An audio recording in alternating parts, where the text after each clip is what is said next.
I did feel different and I did feel weird at some point in my life. And for a good portion of my life, I just felt different. And I don't want to say that was like Myers-Briggs different, but I didn't quite fit in. And so reclaiming the word weird was a place of liberty and like liberation for me to be able to live into all of the stuff that makes me uniquely me in the image of God. Welcome to the Nerds of Prey. We're bridging the gap between faith and fandom by introducing you to the leading folks on the front lines of nerd ministry. These are the people I have met as I plan a church for nerds, geeks, and gamers. I found them, so you don't have to. I'm Nerd Pastor Nate. This is a Checkpoint Church podcast that drops once a month on our podcast Friday. Each episode of the podcast will feature someone at the intersection of faith and fandom. We'll then sit down with them and learn more about their story. How did they first discover that God is in pop culture, and where do they see things going from here? Folks, our guest for today is a real treat. We're going to be hearing from Heather Moore of Accidental Tomatoes. In this podcast, we're going to get into accessibility and weird church that she talked about over on Accidental Tomatoes. A quick caveat, this episode was recorded quite a while ago, so some of the information is pretty outdated. Keep in mind, this was mid-2021 and may not make sense in the current timeline of nerddom. With that, let's get into the show. Here is our latest Nerd of Prey, Heather Moore from Accidental Tomatoes. Heather, welcome to the podcast. We're so glad to have you on. And we just want to know a little bit about you and about your experience with the intersection between faith and fandom, between these things that make us nerds. Just to start us out with a primer, who are you, and then where are you physically, and then where are you on social media? What platforms do you use the most in that kind of way? Thanks for having me. It's great to be here with you. I am Heather Moore. I am an ordained United Methodist deacon in Full Connection in West Virginia. I am primarily in Morgantown, West Virginia, and I do several different things. Right now I'm serving as a pastor of 2 small churches, and I am transitioning into becoming a hospital chaplain through some continuing education stuff. I'm doing the deacon thing all over the place for United Methodist. We are part of the ordained clergy. So that's where I am physically. Where am I on the interwebs? I am on Facebook, for better or worse. I'm on Instagram as More Music 216, as also on Twitter there. I'm on Twitch as Arminiist for WVU because Wesleyan tradition and theology nerd. That's a good place to find me. My gamer tags on most of the platforms are Arminiist for WVU, so you can find me there, Discord, Twitter, etc. We'll get back to that again at the end and kind of remind people where they can find you. But it sounds like you're in a lot of places, definitely in those gamer spaces, which is where I have a feeling a lot of our listener audience is probably finding themselves as well. My next question is, what flavor of nerd are you? More often than not, I've found that everybody is a mixing pot, kind of melting pot. Would you consider yourself more a geek, more a nerd? Are you a gamer? Are you a Trekkie? Are you a Whovian? You know, what's your interest? I consider myself a weeb. I love anime and manga the most. What flavor would you define yourself as? Yeah, I read this question and was very concerned about my answer because I don't know. So I even asked my husband, I was like, what kind of nerd culture part would you consider me to be? And he was like, I don't think you have found your final form yet. I started out in the world as a Pokemon science nerd, and I have consistently stayed a Pokemon nerd. I am still playing that. Actually, that's what I've been playing recently. Pokemon Snap was just released. It's super cute, by the way. So I'm definitely a millennial, but I would definitely qualify myself as a Whovian, as a RPG nerd over the last handful of years. My husband has been playing since he was a child, basically, and with his 6 friends, he thought that was the only place you could play D&D. I have very quickly, since we have gotten together, been a TTRPG kind of nerd. So board games, TTRPG, basically Nintendo culture. I'm so down for that. As much as they take my money, that's fine. Yeah, Whovian, I love Doctor Who. What else?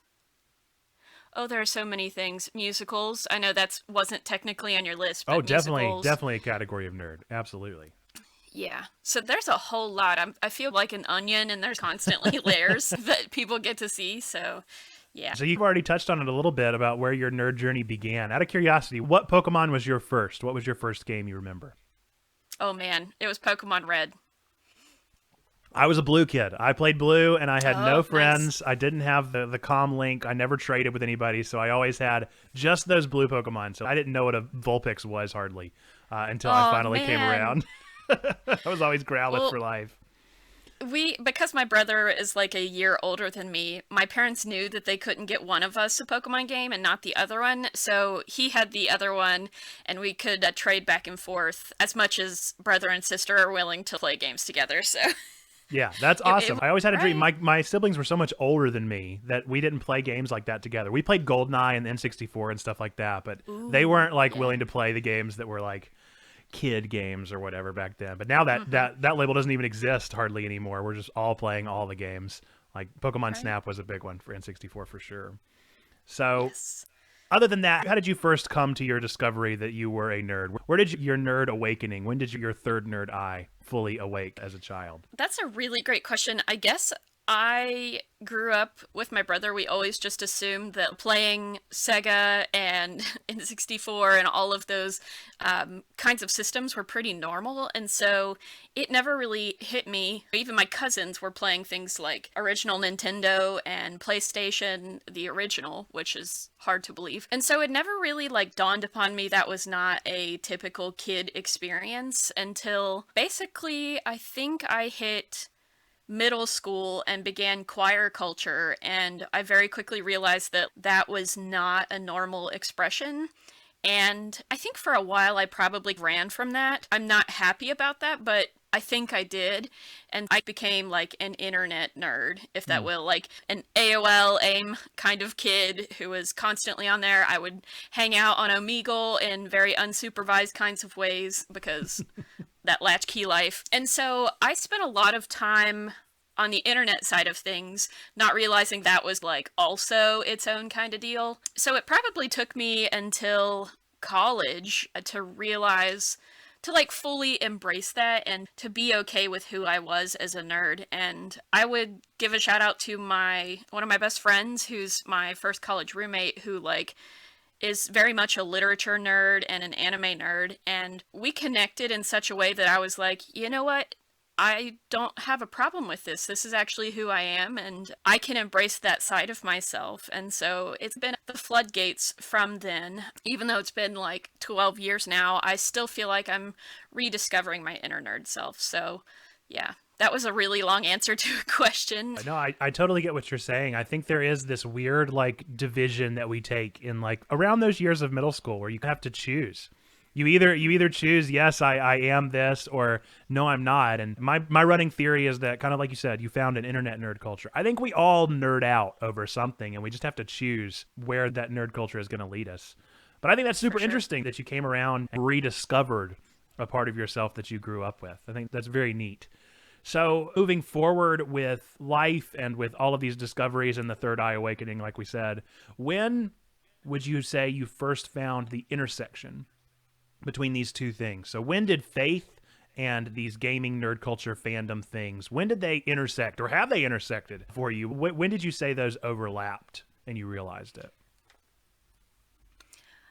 The real answer is I don't know, it's a both, and I'm going to give you lots of those answers today. Good. So, I started out in college when I had that awakening. I was also in the middle of changing majors because that's what you do in college. So I was changing over to studying religious studies, which that worked out because I'm now clergy. And I was also reading for the first time Harry Potter because my parents didn't let me read that as a kid, that evangelical life. And so I was really looking at all of the ways in which the things I had been playing could and also had connections to what I was studying in school. Hmm. And even as mundane as it is, like the creatures and the world building that happens in games just blew my mind in thinking about some of my childhood understandings of the way God worked and like I don't want to say doll maker because that's pretty basic. But as a child, I had this idea of God building a world in a sense and having dolls in the houses and such. And advancing that to the college age kind of culture, it was like, oh, this is really fascinating. All of these characters have their own life system, their own belief systems. They have different ways of expressing themselves. And how does that connect to my own journey and what I'm doing in the world? So it was for a while they existed side by side. And I think now I'm able to bridge that divide more because that conversation has opened up and I feel much more comfortable in my nerd identity that I'm able to bridge those gaps conversationally. And I think I also have less pressure on myself and on others, and that sort of allows the conversation to flourish in ways that maybe it couldn't previously. Yeah, I think it's really interesting that there's typically you find two approaches to kind of spirituality in games. You either find like games that are literally called like godlike simulators, like you were talking about, where you perceive this presence of God or a creator of some sort within the game. And then there's the other end of things, which you said you like RPGs. You're more into tabletop, but if you play any JRPG, you're going to discover that the bad guy in the game is always religion. And so, right there's those two places where nerds typically experience religious culture. Either they learn that it's the bad guy, or they get to embody it and discover what it's like to either give in to the temptation of evil and take the ladder away from your sim in the swimming pool, like whatever it might be there. Right. Those are the two places. And then we're revealing a third place at Checkpoint, trying to anyway, and trying to find how the morals and ethics of games might help us live better lives. And so I find that really interesting that your first real approach was more with the godlike, more with that experience of creation and creating. Can you think of any games in particular that may have really brought that up in you? Was it just Pokemon? Was it just the reality of these massive creatures and these worlds? Or was it more of a sim? Both. I thought when I was hiding away from my nerd culture, I played The Sims because that seemed like a super approachable kind of thing. And that definitely brought up the like doll maker variety of God that I had envisioned. But I was thinking later, like, playing through Fable and watching the world of BioShock even. There's this straying away from an ethical society and things have just gone down the sewer. And so thinking about those worlds and the way in which creation happened, the sort of unfolding story in Fable, like really caught my interest for the way in which that paralleled my own experience in the world. Exploring some of the gods and the different stories and conversations probably made that a little bit more of a world religions kind of conversation, which is really interesting as well, because there's so many different interpretations. And even right now, I'm in a campaign in Icewind Dale, and it's a new campaign setting, and there are so many different god conversations in the world of Farron, if you're picky on pronunciation. The gods are everywhere, and yet magic is also a huge part of the world. So those were the progressions of my understanding of that. There's so much more. Like, my brain is in 12 spaces right now trying to think about it.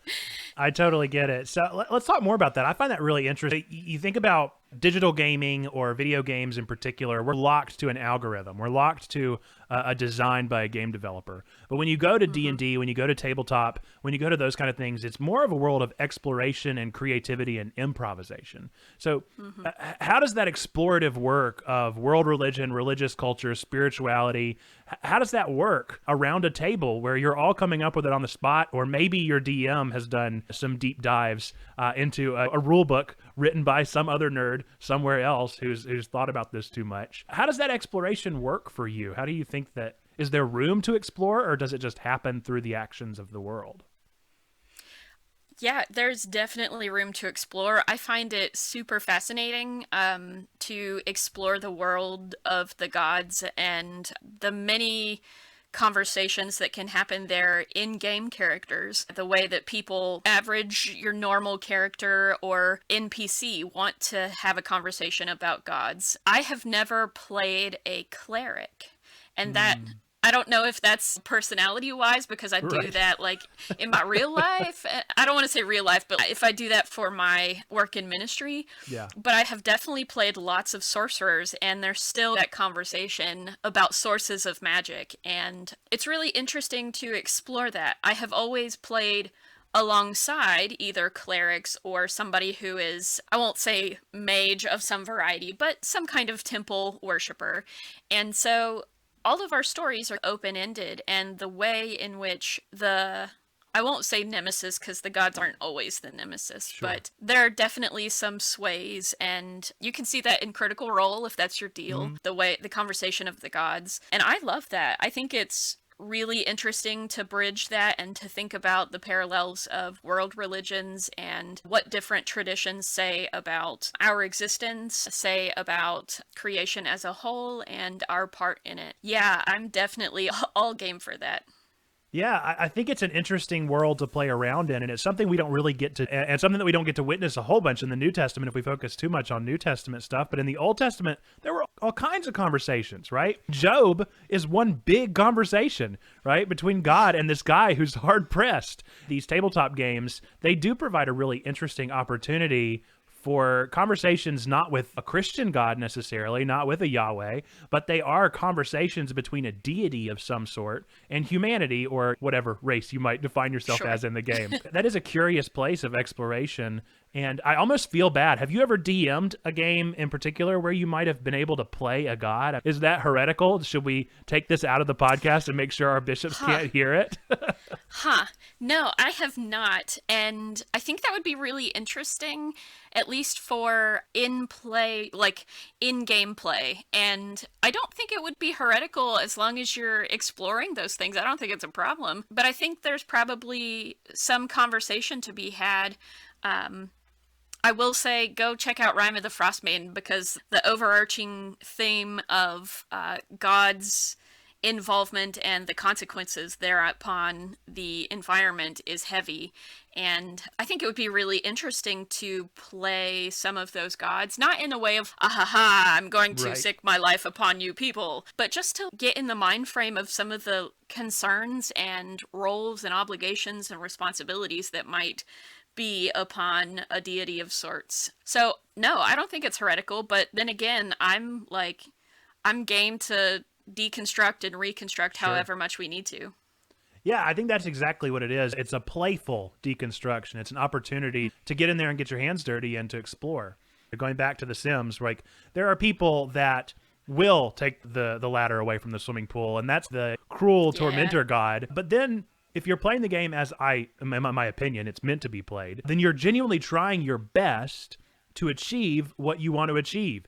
And what a curious thing to play within the constraints of someone else's system, but to still be this godlike figure, genuinely trying to do your best and suffering the consequences of all these other decisions that you've made along the way. I'd never really considered The Sims as being almost opportunity to step in the shoes of God and fail. That's what a dramatic word to use with a godlike game, that you could lose the game, right? Yeah. When the Reaper shows up and you've accidentally not fed your human in a while, the consequences, man. I find that really fascinating. So one thing that I like to always ask is, I feel like the answer is always yes, but I'm always here. If you want to say no, but I have a feeling I know your answer. Do you believe that God can use these fandoms, these cultures for good? And then if so, how have you seen this? If not, why not? Because I'm curious. So let's hear. What do you think? Can God use fandom? Yes, God definitely can work through games, game culture, nerd culture, however you want to define that for sure. I think that the way that I see it, and that wasn't necessarily part of your question, but the way I notice it is through the community, right? The connected people. And it's not connected in the way that church typically defines, but I find the connections and the common concern for one another, especially when, like, the first generation of Christians did not feel like anybody else had their back. For a large part of nerd culture, nobody had their back. And so there was this huge push to care for one another and to live life together in whatever way felt most authentic. And that's some good church stuff, man. Mm-hmm. Like that gave me goosebumps to think about like the beloved community. That's our ultimate goal here at Checkpoint, and what we were doing was trying to forge this community, trying to forge this thing, and to tap into this already gathering body and try to bring in just some focus and some community and togetherness, and to try and unite people in that place. But where we first found that was with Comic-Cons and with this convention culture, where people are willing to be from across the world and to come together for a single unified event. We've got E3 coming up here in the next couple weeks. Whenever this comes out, it may have already happened, but we have E3 coming up, and that's like a massive event where all these people come together to talk about games and electronics and all this wonderful stuff. And I find that really intriguing. And how could God not, right? How could God not work in that whenever so many people are gathered and trying to learn and to have this passion towards something? I am thinking about how if you have a very limited view of God and the way that God works, then maybe that connection is not innate there. It's not already present. But if you think of, as we come upon the liturgical seasons in the church, we're coming upon Pentecost Sunday, and the Spirit is sent out and imbued in every person. And so God is already in those communities. Whether or not we choose to embrace that and talk about it is a secondary conversation, but God is already in those spaces. And if we want to bring up that conversation, right, then that's part of our work here on Earth. Yeah, I think it's really important to think about God as already being amongst the nerds. Checkpoint Church is like a natural progression of that.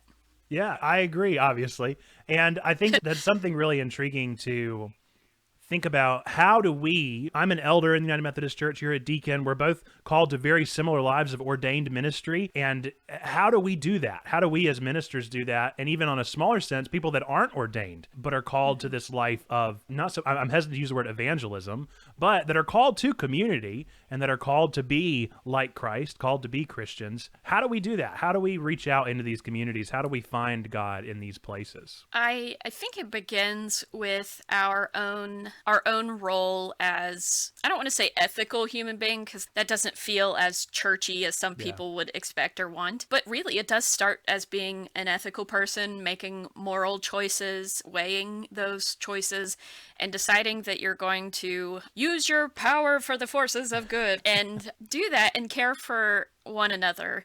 And so from that comes a natural progression of like involving oneself in relationship, and from there one thing leads to another, and you have a knit community who is pursuing work that feeds people, that gives people clothing when they need it, that changes the fabric of society in ways that create a more loving, more just, more comprehensive world that invites all from the margins. That's it. That's the kind of world and kingdom that I want to be a part of. Yeah, I've always been so humbled by internet culture's willingness to financially, to charity. There's all these charity streamers. There's one YouTuber that I follow that's never even hardly streamed. He doesn't have a streaming channel. But he was like, I'm going to do a stream and a charity stream for 12 hours. And we're just going to hop on and we give what we give. And just raised like $200,000. And that's such a like hallmark. That's not, what's amazing is that's not rare.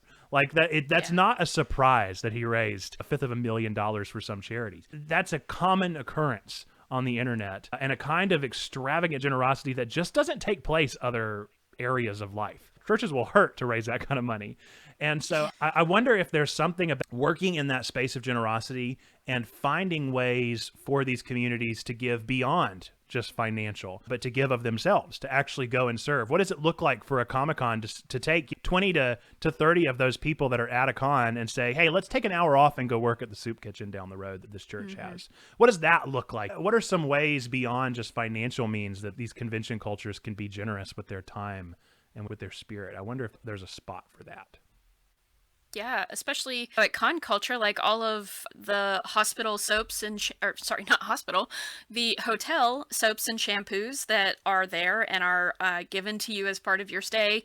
You can give those to shelters and make sure that you take those with you and donate them for good. And hotels, please don't berate me on that. I'm trying to make sure people have necessities. I'm not necessarily tied to that solely has to be a faith phenomenon, right? Yeah. Like people doing good in the world is good enough. Yeah. And I need to see those glimpses of people from all different backgrounds doing that together, and that God is already at work there, whether or not they're churchy people or they're not. And seeing streamers raise money or show up at cons and say hi to the little kids and take pictures with them in their favorite like Mando merch gear, like I am here for that. Sorry, Mando merch. My brain was thinking I would like some Mando merch gear. Anyway, Wouldn't we all? but thinking about all of that, like going in your cosplay to the children's hospital and playing video games with the kids, like that means so much in the world, and it's really a cool way to give back to something that God has imbued in us and with us and co-creates with us. So Yeah, I think know sometimes you we probably jump the gun on proselytizing and evangelization. We don't need necessarily to just say, you need to be a Christian right now.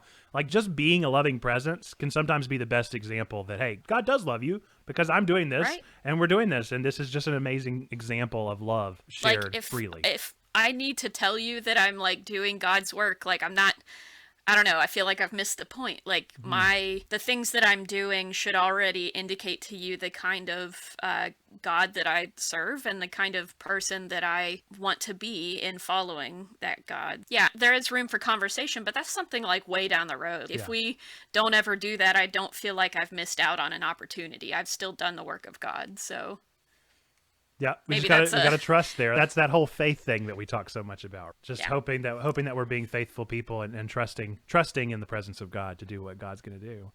So to kind of change gears, the reason why I know your name and why we found each other was through Accidental Tomatoes, the podcast by Joe Webb. And on that podcast, you talked about Weird Church. And so I want to know more about this Weird Church. What is Weird Church? How did you get involved with it?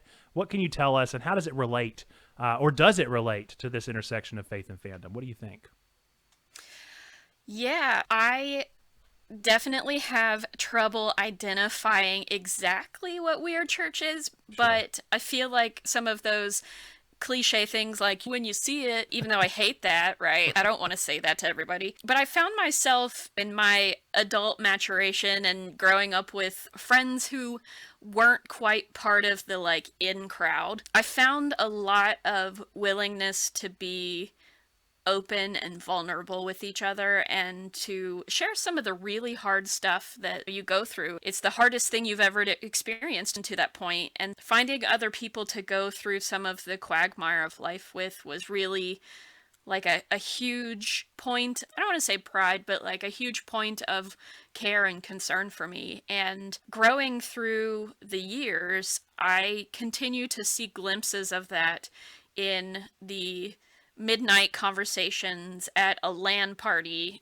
when you're all in the same space, you're drinking monsters. Not that I recommend that for anyone, but if you're gonna do it, We all had to be there care at for one your heart. time. At one point, we're talking about the stuff that like weighs on our minds and our lives, and that was church to me, right? That was the beloved community, as I said earlier, like experiencing humanity together and connecting our souls in a way that like I could tell that God was there in that conversation. And throughout the years, I have continued to find that in my nerd culture circles. And so absolutely, I think they are tied.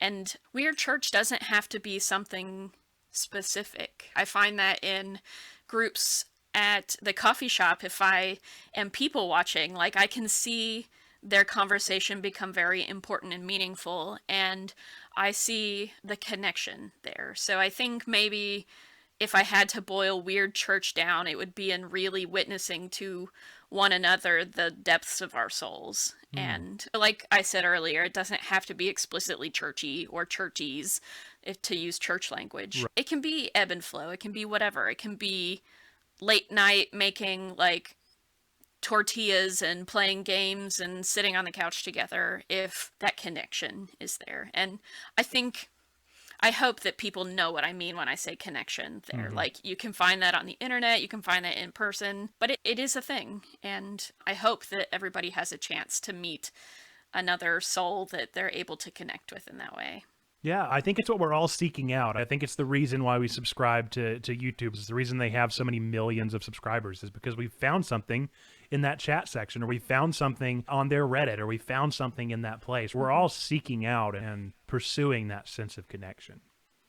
Yeah, this is a little bit off tangent, but last night I watched Nomadland on Hulu, and I was really blown away, one, by the movie, but two, by the premise of the story is people without an established house per se, but like people living in like RVs and doing the van life thing that's like super common amongst millennials right now, and people choosing that life and finding people along the road that they will meet down the road.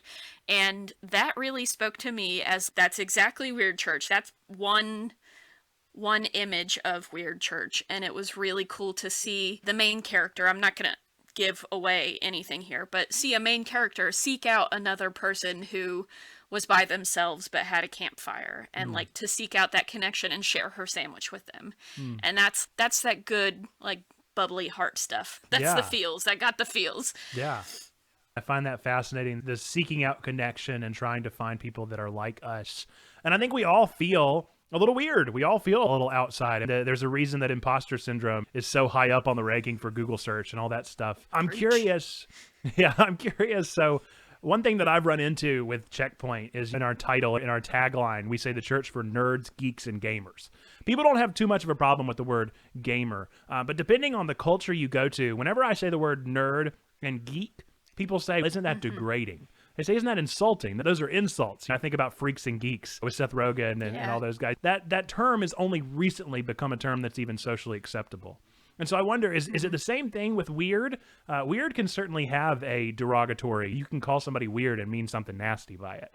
So have you run into that conflict where you have to remind people, hey, we're all a little weird, and this isn't an insult. It's just a qualifier of, hey, we're all in this thing together, seeking out this connection.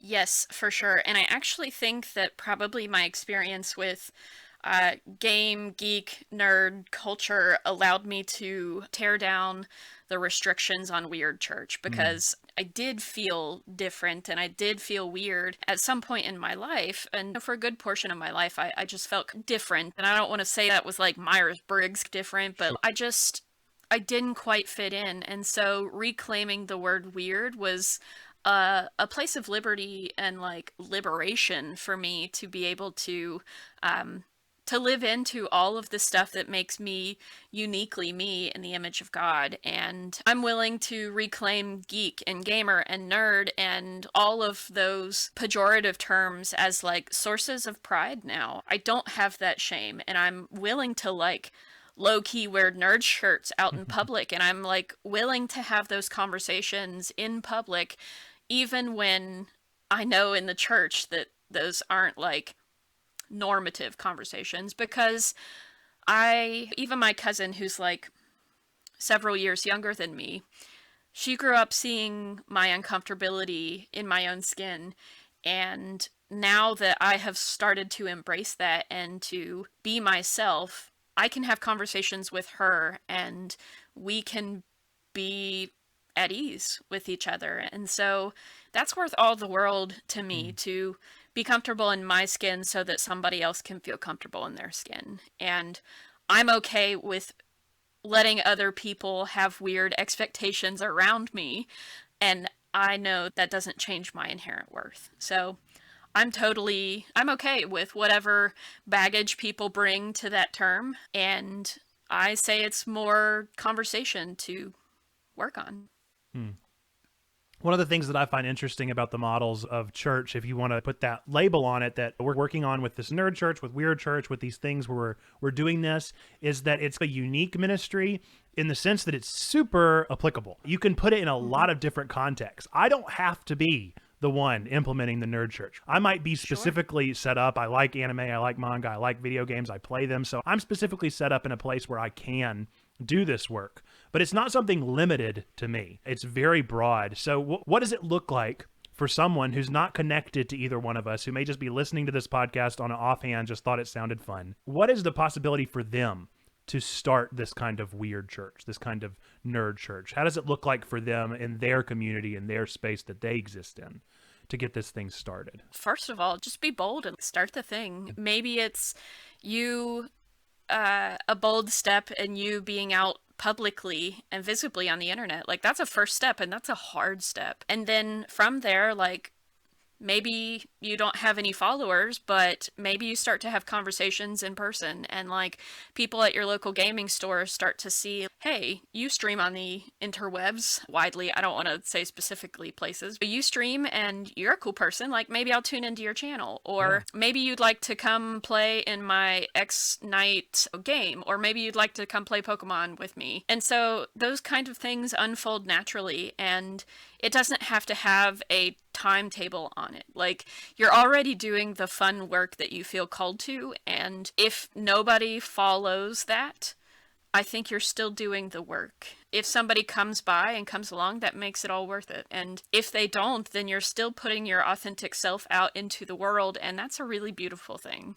So just do the thing. Be bold and go therefore into the world. And yeah. Yeah, I think keeping an eye open and an ear to the ground on a cultural phenomenon is also a thing. I feel like Pokemon Go presented a really fascinating opportunity where I have met, I didn't do this personally just because I wasn't in a place in my life where I don't know, felt the call or the tap or whatever it may be, but I have met more Pokemon Go chaplains, self-affirmed, self-acclaimed Pokemon Go chaplains than I ever expected to. It was such a cultural phenomenon. It was such a thing where you had people, I can remember my YouTubers in California would all go to the Santa Monica Pier, and you just saw thousands of people out at the pier catching Pokemon. And it was a mind-blowing phenomenon that I don't know if we'll ever get that again. But being aware of those things, being keenly open to those things, and utilizing those things, I think is going to be a big step as well. Just being attuned to the world around us. And when you see something, TikTok is a great example. I've seen people that maybe had churches of 50 people, which is perfectly fine. All of a sudden, they've got 50,000 followers on TikTok from their messages, right? That's an insane thing that just doesn't happen. And so leaning into those cultural moments and taking advantage of this virality, this viral nature of the internet, I think might be a really strong opportunity for these models of weird church as well. Yeah, I think there's a really interesting segue that's happened, and I say happened because we've already seen that. A lot of the modality of connection and communication has shifted to digital means, and even for boomers and other generations, like, they're on Facebook and they connect through Facebook, they get their news through Facebook, for better or worse.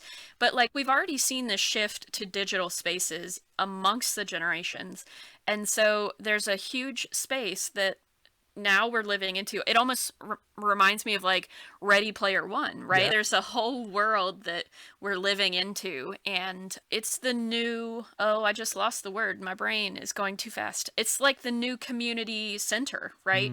The internet is the community center now, and you're not in the courtyard having conversations or at your local church doing that. If your church is out in the middle of nowhere, there's not really a new, fresh, fertile like group of people to talk to. Like, you're still in the same relationships with people that you have been for many years. And so I think the internet is a digital community center that is vast and wide and really cool and interesting, and I want more of that.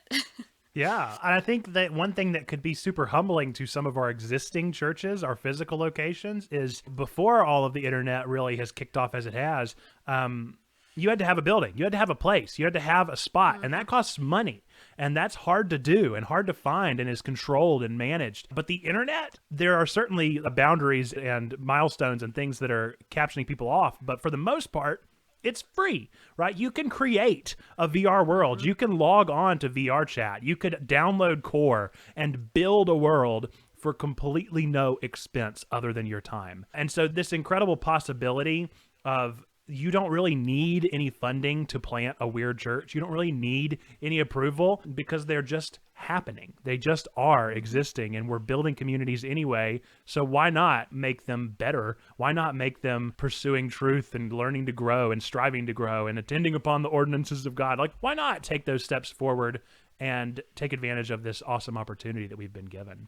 For so long, the internet was, I don't know if you got this as a kid, but like stranger danger, be careful on the internet. And now there's so much out there. Like I'll say that's not the truth still. There's so much danger out there, but there's also so much potential and possibility for good that why not? If we're already in those spaces, why not? Yeah, exactly. Changing gears again, one thing that's important to you and I want to talk more about is this world of accessibility. So accessibility in the gaming world, whenever I hear that word, I think about games like Cyberpunk. I think about games that are taking steps forward in accessibility. I think about how we're trying to do better with these worlds of accessibility, but how a lot of games, a lot of game makers, and especially technology makers and technology providers are missing the mark and aren't managing to hit that. TikTok, for what it's worth, has just started to really be robust in their captioning system and provide free caption software that you can just have already on your videos. But even YouTube, the biggest internet market, those captions. I have to put in those captions. They can't even auto caption like Facebook and anything. Facebook is not perfect. They're rough, but at least they have auto caption. It's super interesting to me, this world of accessibility and the lack of willingness to really invest in that. So tell us more about, first off, your approach to it and what you would like to see and where you see accessibility in this world. Yeah, so accessibility for me is really important because I have become part of a world in which I need accommodations. I have my own chronic health issues, and my husband has some hearing difficulties. And so for us, the way of accessibility and reaching the internet that we're already a part of has been a little bit of a challenge, right? All of the captions, sometimes you watch the YouTube captions and you're like, I have literally no idea what the auto-generated ones are saying right now. That's definitely not it. And TikTok, like, they're just now scratching the surface, but even for those with low visibility, like, those platforms are not great. There are no image descriptions. Even on Instagram, like, people are only starting to put image descriptions on those things for people with low visibility. And it's a really important part to the world that we're leaving people out if we're not being willing to make some accommodations. And yes, it is work, but yes, it's important. And we're seeing this now with COVID-19 and the sudden shifts that businesses and huge companies have had to do to allow people to work from home, when we have had generations of people with disabilities who have needed that kind of accommodation, and companies said, we can't do that. We can't do that. Like, my husband with gout had to take days off from work because he couldn't have the accommodations of having an at-home work laptop. So, like, the change in pace is possible. It just has to have a stake in the community. And for these companies, like, over the last year and a half, there was a huge stake if they didn't become accommodationist.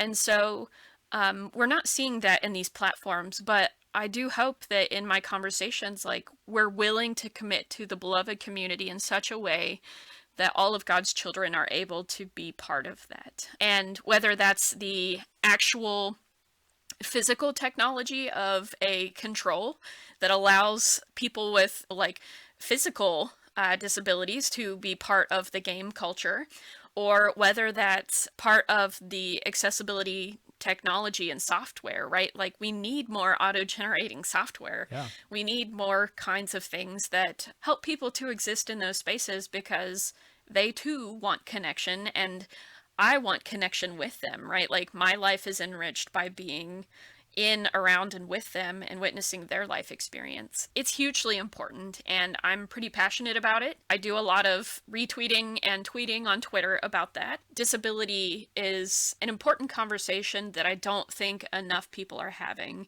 And the conversation of nerd culture and nerd world is a huge crossover there. Like, I can access game nerd culture from my living room or whatever place I'm in ways that I can't access typical society. And that's a huge place of comfort for neurodivergent people. And so let's meet the need. Let's be there. Yeah. I'm not sure if I answered your questions, No, but I absolutely. went all in. No, I think that one area that we fail to see the connection. The bane of my existence right now is with COVID and with all of the quarantine. A lot of churches quickly shifted to doing digital ministry, Facebook Lives, all that stuff, and they couldn't wait to get back to normal. But like you just said, Yeah. there were people that were reached by digital ministry that weren't being reached by in-person, physical, normal ministry. So derogatory. And so I wonder, are there any experiences, are there any places, are there churches, are there communities, are there technologies, who is doing it? Who can we point to as an example? Who can we look at as this is what we should be doing? This is accessibility. Can you think of anyone in particular or anywhere that stands out in your mind, whether it might just be a free software or whether it be a paid software, just something that you found that a place that's doing it in an adequate manner?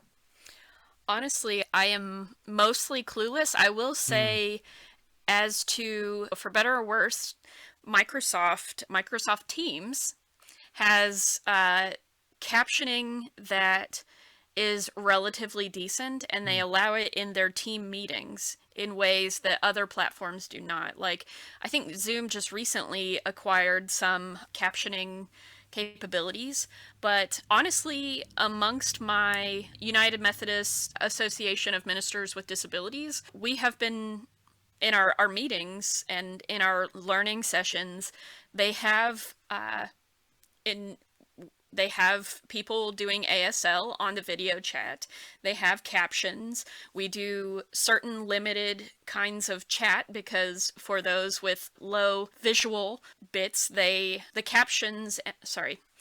comments in the chat are read out loud. And I will give a shout out to the UMAMD for their accessibility in that. But in the larger world, I don't see a whole lot of that. And maybe that's just my limitation in the places I'm existing. But it seems like some TikTokers are doing captions and image descriptions. Some Instagrammers are doing that. Some people on Facebook are doing both voice recordings and text recordings, but I don't see it a whole lot. There's no comprehensive program that I've seen so far.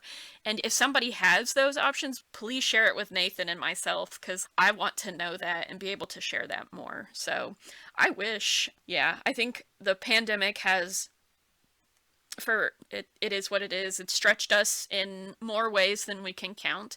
And so I think some people everybody's doing the best they can, or at least everybody's trying. And to better or worse, some people have been more accommodating and others less. So I don't really have a good answer for that. I think that pointing us in the direction of the UMAMD, wasn't that what it was? Yes.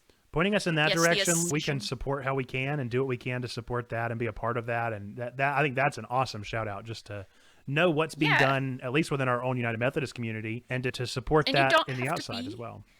Certainly you don't have to be Methodist, you don't have to be clergy, you can be laity, you can join however you want. They put out like weekly blogs and podcasts and book recommendations and all different sorts of things as to disability accommodations, life and chronic illness. And to go back to the conversation that you were having about churches reaching new people in this COVID era time, I myself have chronic illness in such a way that I'm immunocompromised. And so for a long time, I was very scared before the vaccine conversations. And even since then, I'm very scared of the ways in which the church is going to forget about the accommodations they were willing to make and to reach people like me and people who are on immunosuppressants. And so I hope that the church becomes more inclusive and just and remembers to include those of us who have to be at home because it's safe. So, yeah. I think it starts with us. I think it starts with a change in our own personality. I have, my wife is also the same way, immunocompromised. And so I didn't have to think, right? Before I got my vaccine, I was like, yes, of course, I'm going to go get my vaccine. No problem. My wife was like, no, like I've got to talk to my doctor. I've got to find out if I can Yep. even take this thing because I don't want something to go drastically wrong. And what a place of privilege of myself that I'm able to go and say, I am healthy enough to not even be concerned about this Sure. vaccine. What a delightful place that I find myself in. And so just being aware of that, acknowledging that, and trying to become more aware of that's not everyone else's scenario. I think that's a big step that we can take right here, right now, whether you are consider yourself in need of accommodations or whether you are not in need of those, asking yourself, who is, what am I doing that everybody can't do? And what can I do to change that? Can I take an extra 10 to 15 minutes and type out the captions on my new TikTok? Yeah, you probably can. You probably have the time to do that.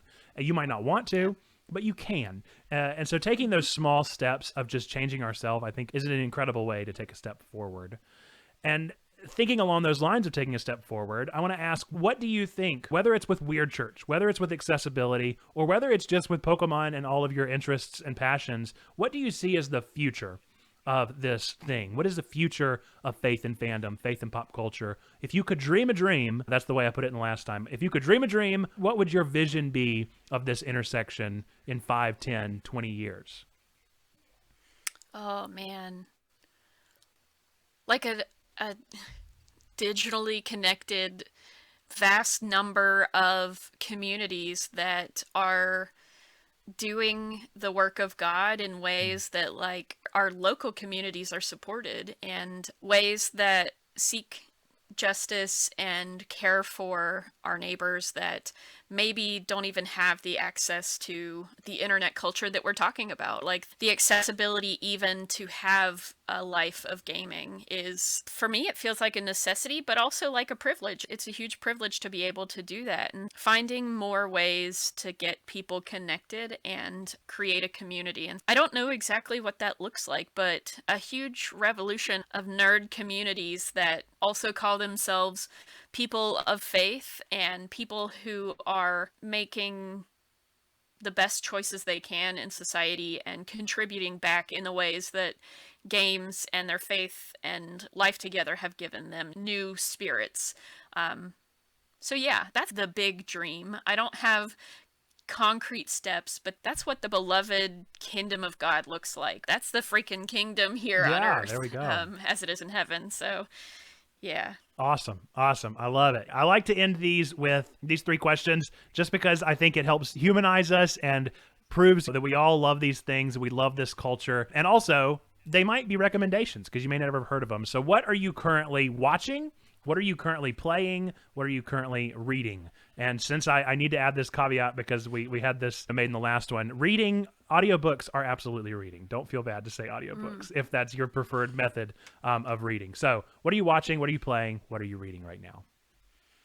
Okay, what am I watching? So, my husband and I are working through a couple classics. So, we're watching through X-Files and Stargate Atlantis. We've already finished. So, those are some of the things we're watching right now. Some of the things I'm playing, I have been playing a lot on my Switch, Pokemon Snap lately. I, of course, am still an Animal Crosser. Check One of the out my proud. island if The you few, want. the proud. The few, the proud. Let's see. Pokemon Go, of course. I stopped playing Wizards Unite for a while. I still do play on occasion, but yeah, what else? I'm doing some digital drawing on my iPad on Procreate, so that's Good. fun as well. I consider that play as well. And then, what was your other question? What were you reading? What am I reading? Oh, right now I'm trying to diversify my reading, and so I have spent a lot of time on anti-racist literature, and right now I'm just finishing up some of Austin Channing Brown's work, which I highly recommend. They're on Audible, and so I am trying to do my due diligence as a human person and read more from our Black writers and our writers of color. So, yeah, do the thing. Yeah, and I always like to shout out, I've read a couple anti-racist books from my library. So, of course, support the authors if you can, if you're able, but if you're not able, still dig into that literature. Your library Check it out. may have an audiobook. That's how I was able to listen to it and really dig into it. So, I am currently watching I'm watching Love, Death, and Robots on Netflix, which if you haven't watched it, I love The Volume new 1. season came out. Volume 2 just dropped. I'm a little over halfway through it. I'm absolutely eating it up. I love every minute of it. How is it? It's so good. It made me really sad because Volume 1 is like 20 episodes and Volume 2 is 8. And it's killing me. Oh, no. It's killing me because I'm so close to the end and I'm like, no, I don't want to be done. But it's great. The animation is just breathtaking, absolutely beautiful. I'm loving it. I'm going to play, if I could find the time, I've been so busy. I really want to play. I love murder mysteries and I love mystery games and visual novels. And the Switch just re-released some old, like, 80s mysteries and they revamped them and they're the Famicom Detective Club. And they were surprised. They were the predecessors to Ace Attorney. And so I love Ace Attorney. And I really want to play them. And I've tried to get into them, but every single time it's 9:45 at night and I'm laying in my bed and I pull out my Switch and I play 5 minutes and then I just like zonk out. So I want to get through them. I'm hoping to. And then I'm reading a manga called Fly Me to the Moon, which is such an absolute guilty pleasure. It's a romance and I'm like, oh, it's just so cheesy and sappy. And I love those. I love those kind of stories. They're nice, just easy reads. So that's about where I'm at, but I think it's all good. Hopefully you've gotten some recommendations out of here. If you're listening and if you haven't read any of this or experienced any of this, let us know on social media what you might be watching, reading, playing, and if you double down on any of our recommendations today. And then to wrap us up, Heather, where can people find you? Where can they find you now? How can they support you? I know we mentioned a little bit at the beginning, but what can they do from this point on? Let's remind them where you are. Yeah, in one of my newer spaces, I am just coming on to, as we talked about before, Accidental Tomatoes. I'm going to become a content creator on Accidental Tomatoes. You can check that out on Instagram, Twitter, Facebook at Accidental Tomatoes. Also, my personal channels on Twitch, I'm at Arminiest for WVU. Mostly am just a lurker there, but I do some Twitch streaming through Let's Play Games West Virginia. That's at LPGWV. Where else? Personally, you can find me at More Music 216 on Twitter and Instagram, and on Facebook, I'm Heather Moore. All right. Awesome. Thank you so much for your time, and thanks for coming out and sharing with us a little about Weird Church and all these wonderful things. I really do appreciate you coming on the podcast. Sure. Thanks. It's a great time. Thanks, everybody.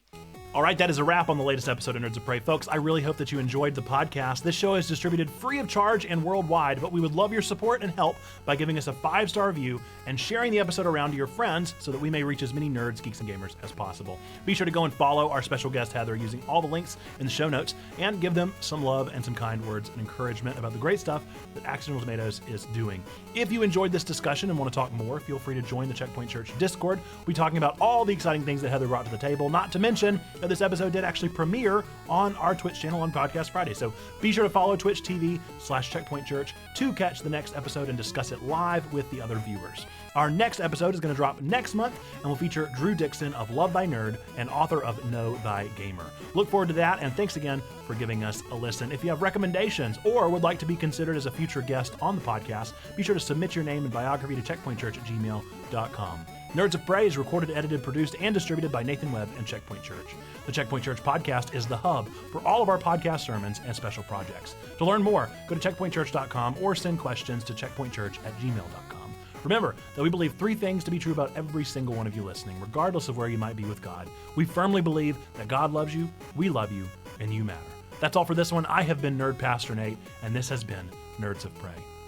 Special thanks to our guest, Heather Moore. Until next time, bye-bye!